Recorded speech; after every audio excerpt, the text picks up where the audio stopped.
I haven't heard it, but it's a Petrosian story. I don't know whether it's true or not, but obviously Anderson was really astonished because this was a very good game. He lost it, and I think he couldn't guess most of my moves, and for him it was quite a blow. And after this kind of game, you always have some emotional reactions. But that's Petrosian's story, and I think there's some exaggeration, but also there is some truth in that.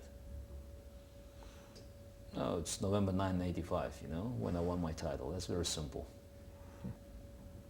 Sevilla, December 19th, 87, when I won the adjournment of game 24. It's again, that's the strongest emotional reactions related to the World Championship matches. It's a big, but and also, you have the sharpest reaction because it's so important, and all your senses are working very hard.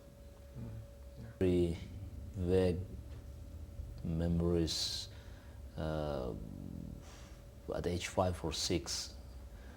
I'm not still sure what was my age, where I was looking at my parents playing chess, but that's extremely vague, and my mother recalls something. I try to recall something, but it's in the long past, and that's why we believe that I was watching my parents playing chess, and I learned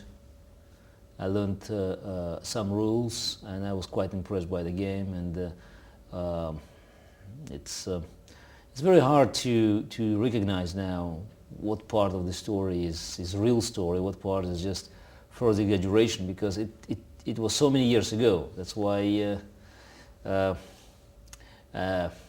very hard today to reconstruct it, because nobody paid attention at the moment when it happened. No, absolutely no. But it's soon, my talent was discovered, and there were some expectations, but obviously in the form of it's a wish or wishful thinking that you could be a big player, and you could be maybe an ex-champion. And I think when I was 9, probably, I was 9, I was given a chessboard. There's a chessboard with the world champions around there, and there were 11, including Fischer, and then there was one spot, which Karpov would occupy soon, and there was another one, and one of my uncles put there my name, said, okay, I hope that you would take this spot, which is, it happens in many families, but in my case it happened to be true.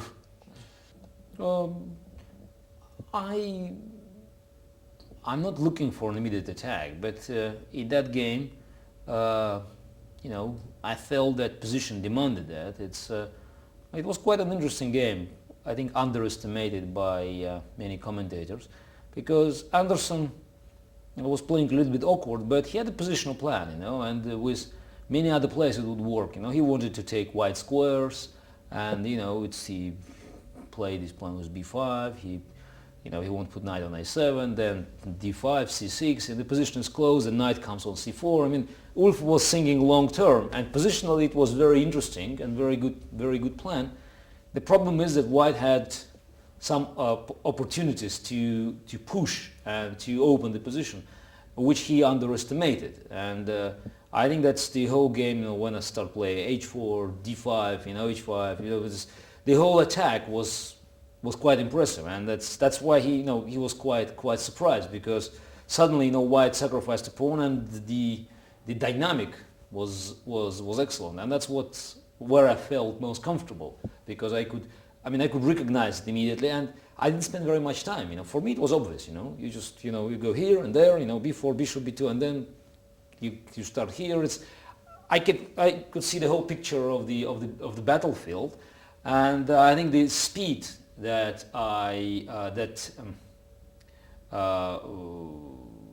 was used to make all the moves made big impression over Anderson as well. No, it's obviously it's a sport, because people want to know the results, and 90% of the audience, or maybe 99 even, they consider about results more about anything else. But it has a scientific element, it has an element of art, it has many other elements, but I think in its heart it's a sport and a game with other qualities. And I don't think that we should try to make a final definition, because any definition will limit chess from its very wide and deep origin. Remained at the top. You know, it took for me less time to reach the top than to stay there. It's to stay on the top is more difficult because you have a big competition, and it's more difficult to motivate yourself. That's why, you know, I would anticipate that my work as a world champion is more valuable as my work as a challenger. I guess so. It's hard to describe, but obviously the ability to analyze information and just to come up with the optimal way of executing the plans should be quite special and superior to other players. I don't know. I mean, I'm probably the wrong person to give the exact definition of my strong and weak points, but that's one of the qualities that I feel gives me upper hand. I don't know, the pressure, unless you put the physical pressure on the opponent, or you create a really tough atmosphere, using some tricks, everything else, it's just you put the pressure because you concentrated, you're determined, and you're making good moves, and they're scared. It's nothing to do with me during the game. It's something to do with my record as a chess player, and with the expectations that I will be very tough in this game. So it's more about them than about me. Oh no, good. It was very, very soon, because at age 7, when I joined the chess group in the Pioneer Palace, I was immediately quite a prominent player. Because I was the youngest and I was doing quite well, but to have big aspirations, I mean, it took some time, but already at age 9, I was considered to be, the one of the best in the Republic, and also at age 10 in the Soviet Union. I mean, the most talented player. During my training sessions, I mean, I had more training sessions early days, but my working day is about 6 hours, and it's even now. If I'm in training session, it's still 6 hours. Yeah, every player has superstitions. What kind of superstitions? It doesn't matter. It's superstitions. They come back and forth, but it's always there. It's something you can't avoid, because when you're under pressure, psychological pressure, you're looking for any sign, and the superstition is unavoidable. Yeah, 13. Yes, that's very simple. Very simple choice. I'm the 13th world champion. I was born on the 13th of April now, so. Everything else I'm trying to figure out whether there is a 13 either in a combination of numbers, or you can deduct something, or multiple, or add numbers. It's easy now. You know what to look for, and you always find it. I can't underestimate the opponent, because I'm always looking for the best move from his side, and sometimes I could take it easy and maybe results would be better, but I can't help myself. Extremely painful, because normally a game is lost because of my own mistake, and I can find a mistake and I am blaming myself, and that's extremely painful. Okay. I mean, I can, yes, of course I spend time, but it's quite easy to find what was wrong to win game. To win games, this is the only way. The only way. In the recent time, Fischer. In the past time, I can hardly say every world champion made a very strong impact. Every world champion. I would say Fischer, Tal, Botvinnik, and then probably everyone from Stanis, Lasker, Kaplan, Kalokin. They all, made huge difference. Huge difference. and recent time again, Botvinnik, Tal, Fischer, and myself. Aggressive. That's the aggressive, but very positional. In fact, when I play my best chess, I do not enforce aggression without good, positional foundation. And I can sense, the initiative. I know where you have to go, and I feel it before many other players feel that it's around. And when there is a first opportunity to go forward, to attack, I use it. No, I was never fond of mathematics, I have to admit. It's a general understanding, and it's a sort of conventional wisdom that chess players should be very good in mathematics. I was quite good, but I always preferred things like literature, history, philosophy, and I'm quite good at that. I'm very good in analyzing information, not making precise calculations, but just to make analysis and to come up with the most effective recommendation to act in different positions. That's why I like very much. I like to be involved in sort of the analytical work without precise calculations. Without precise calculation to be on the top of the agenda. No, it's probably getting less aggressive because I'm not 25 years old anymore, but I keep the main parameters are still there.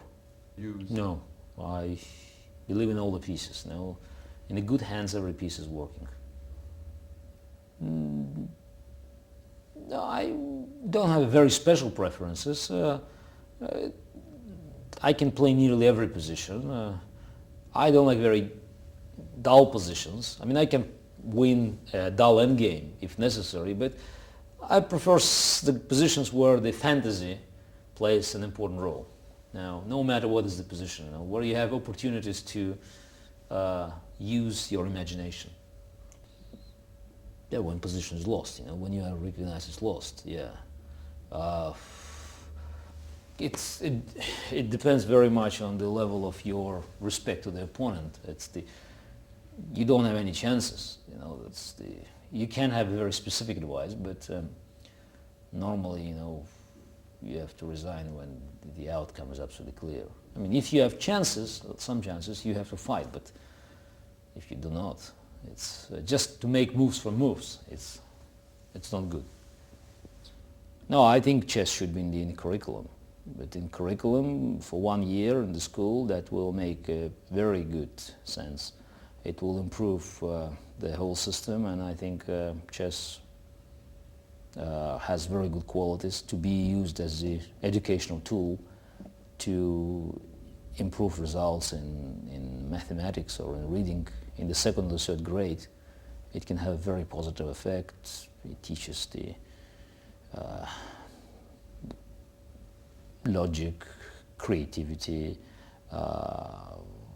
self-discipline, concentration, and responsibility, because there's no one to blame but yourself for your mistakes. And I think, if it's well taught, if it's a well-prepared curriculum, it could be extremely effective, and I hope that soon we'll see first results.